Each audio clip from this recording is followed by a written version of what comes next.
In the winter of 1911, two men were racing towards the same place, the South Pole, the most remote and punishing point on the face of the Earth.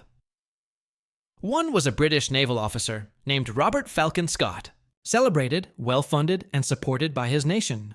The other was a Norwegian named Roald Amundsen, quieter, less famous, and absolutely certain of one thing: he would get there first. This is the story of how he did it, and what it cost. Amundsen had spent his entire life preparing for cold. As a young man, he had trained as a sailor and deliberately slept with his windows open during Norwegian winters to harden his body. He had studied the Inuit people of the Arctic, learning how they dressed, how they built shelters in snow, and how they used dogs to travel across ice. While other explorers dismissed these methods as primitive, Amundsen took careful notes. He understood that surviving the polar regions was not a question of bravery. It was a question of knowledge. In October 1911, Amundsen set out from his base camp on the Ross Ice Shelf with 4 men, 4 sleds, and 52 sled dogs. He had chosen his team carefully, all experienced skiers and dog handlers. He had planned the route in advance, placing supply depots along the way months earlier, so that on the return journey, food and fuel would be waiting. He had calculated weights, distances, and calories with the precision of an engineer. Nothing was left to chance. The journey to the pole was brutal, regardless of preparation. The team had to cross the Transantarctic Mountains, a range of peaks over 10,000 feet high, with fully loaded sleds. The ascent took days. The cold was so severe that metal cracked and frostbite came within minutes of exposed skin. When they reached the top of the glacier, they called the Axel Heiberg. Amundsen gave the order to kill the weakest of the sled dogs. The remaining dogs ate them. It was ruthless, and it was calculated. The dead dogs became fuel for the living. Meanwhile, Robert Scott and his team were struggling. Scott had chosen to rely partly on motorized sledges and ponies rather than dogs. The sledges broke down early. The ponies, unsuited to Antarctic conditions, had to be shot. His men ended up pulling their own sleds through the snow, a technique called man-hauling, burning through energy and strength far faster than Amundsen's dog teams.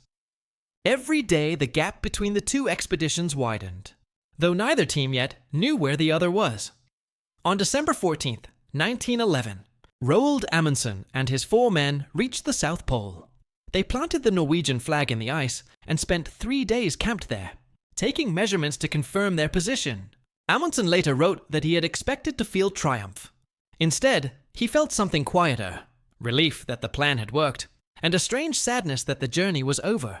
He left a tent at the pole with a letter inside, addressed to King Haakon of Norway, and a second letter for Robert Scott, asking him to deliver it, in case Amundsen did not return.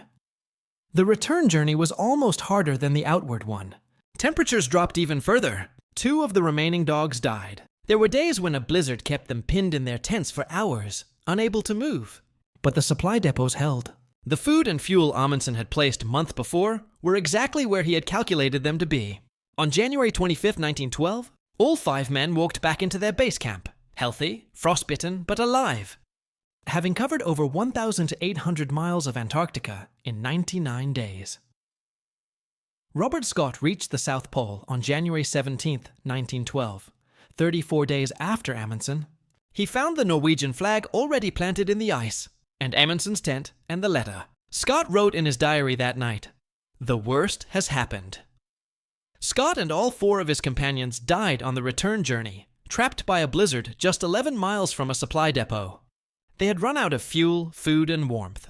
Their bodies and diaries were found 8 months later. History remembers both men, but in different ways. Scott became a tragic hero, celebrated for his courage in defeat. Amundsen was praised as a genius of planning and execution, but he was also criticized for the secrecy with which he had launched his race. He had told no one his true destination until his ship was already at sea, not even his own crew until they were underway. He competed not just against Scott, but against the world's expectations of what an explorer should be. Roald Amundsen went on to become the first person to reach both the North Pole and the South Pole, the only human being in history to do so. In 1928, he disappeared while flying a rescue mission over the Arctic Ocean, searching for survivors of a crashed airship. His body was never found. He had spent his entire life moving toward places no one had been before, And in the end, the ice kept him. If this story made you think about what it means to prepare for something nobody else believes is possible, leave a comment below.